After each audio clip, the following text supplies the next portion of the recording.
February intro, take two. Hopefully I can make it through this time. When I go through Facebook, a lot of my friends are returning to Facebook now, having carefully curated their feed after 4 years of not really paying attention to social media or the news. It's been really fun to see familiar faces again. What's been harder is looking through the memories because there's such a mishmash. Like this morning, I get a reminder that my baby is 3 years old. And this time 3 years ago, 2 years ago, last year, what she looked like, what I looked like. And it's kind of amazing and heartbreaking and exciting all at the same time. But when I go a little further back than that, I see 4 years ago. And what I was doing this time 4 years ago was rushing to the airport where I would be grabbing two children, friends of ours, because their dad had not been allowed to leave the airport. On the way, I would pick these two people up from a woman named Christina Brown, who's now a very good friend of mine.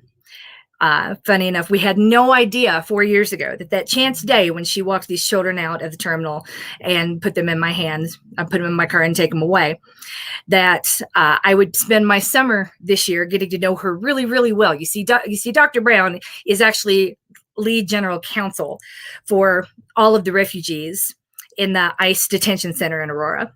And our paths crossed this summer and have continued to cross since in ways that I never really thought possible.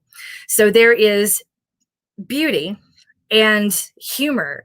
And it's a little mind-blowing to think like, wow, that was her way back when. I had no idea. That was the first time we met. It's not a reminder that I wanted, but I feel like that's kind of where we are in February. I don't have to worry about my friends not being stuck in the airport anymore. I'm not worried about getting those calls ever again, though they may come. It's not as though everything is fine. We have a return to hope, not a return to normal.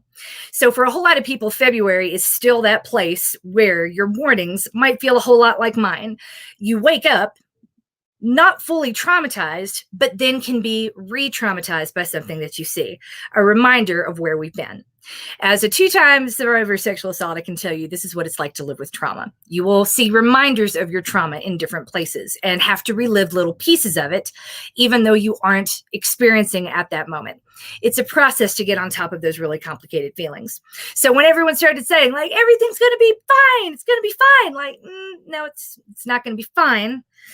There are a whole lot more people experiencing trauma the past 4 years who have never experienced trauma before and are going to be learning to walk through it for the first time. And February is the first month. You might realize that you're one of those people. And again, that's okay. Don't feel guilty. Don't try to compare your trauma to anyone else's trauma. Don't try to invalidate your own feelings. Those feelings are real, especially the feelings I have in my butt right now because I've got some serious slow burn booty going on. We are in week 2 and oh my God, my butt hurts. But that's what I really wanted to talk about today. In these moments when we feel like we're ready to gallop ahead, and by the end of the day, we're already behind. So we start a day feeling really good. We end it back here. We expect to be here, but we're only right here. And I have to say that a lot of that is hopefully a cycle we can break this year. And I'm a little bit excited about it because you see, that's the same type of decisions you were making before you were coached and loved. I'm going to get big fit with a big goal. And if I don't have a big goal, then I can't do the thing. There's something nice about just doing the thing when you want to do the thing. After I sat down and tried to write this and procrastinated and said, I'll run after it's done because my butt is sore, I then proceeded to not write and not run. And I still have a sore butt until I finally said, you know what? It's not like I have a race on the calendar. It's not like I have to. I don't have to run today. It's okay. And it is. It's nice to not have that pressure. It's nice for running to not be a chore on the list, a thing that I could be behind doing, a thing that I'm failing at. And the stakes are doubly high because, like, I'm a coach. I'm supposed to be setting the example. And I truly think I am. I didn't run yesterday because I overdid it on Tuesday. And I didn't run today because I didn't want to. Now, all that could change. 3 hours from now, I might be out the door screaming, saying, let me get a little time alone this time at night. And if anyone barges through that door again, that might be what sets it off. But I tell you that to tell you this. February is always a weird month. We're coming out of January where you've left the irrational expectations and the exuberance of your unrealistic New Year's resolutions behind. Maybe you're settling into a spring race calendar, or you're realizing that you don't really care about that spring race at all, so you're just not going to do it. And maybe you'll defer. Maybe you'll sign up for a fall race instead. The days are still short and dark and cold, and the motivation for so many things just isn't there. And that can be complicated. This is true every year. This year, it's complicated with reliving trauma of the past 4 years, even in a sweet moment when you realize this person that you became so close to this year is the person you met the very day my world started falling apart 4 years ago. So there you are. That's what trauma is. It's beauty and it's pain. And it's a reminder to take care of yourself. And that's kind of the good thing about trauma. In those moments when I'm triggered, I know that the best thing I could possibly do is go take care of myself, go work on my mental health, detach from whatever I'm doing, and move away from all the pressure that exists in my world, the pressure that, frankly, we make up most of the time and put on ourselves. And I don't get that permission anywhere else in my life. If you do, I'd love to hear about it, but I know I sure don't. Used to say it feel like an insult when someone would say, you just go take care of yourself. I'm like, you know what?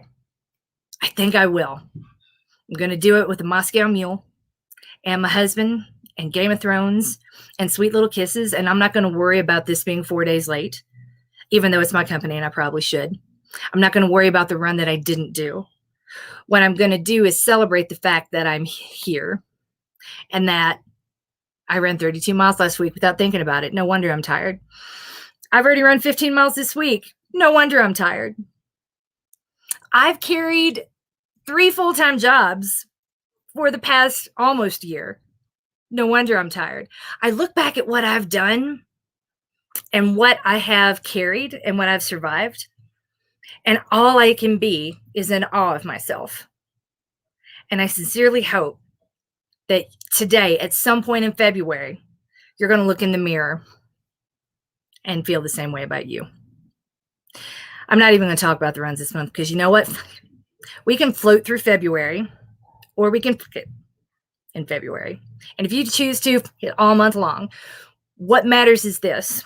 It's not about the plan as much as it is a reset button on the first day of each month. If you do nothing this month, who cares? That doesn't mean you're not a runner, and it doesn't mean you can't pick right back up on March the 1st, April 15th, or even 3 hours from now, whatever floats your boat. There's no pressure. I want you to be here doing this because you want to be, not because you're scared of what will happen if you don't. That is what I have to say about February. With that, I'm going to go kick the bucket, grab my Moscow Mule, and get my snuggles on. But I'm also going to lay out my run clothes for tomorrow in the bathroom because I might want them later tonight.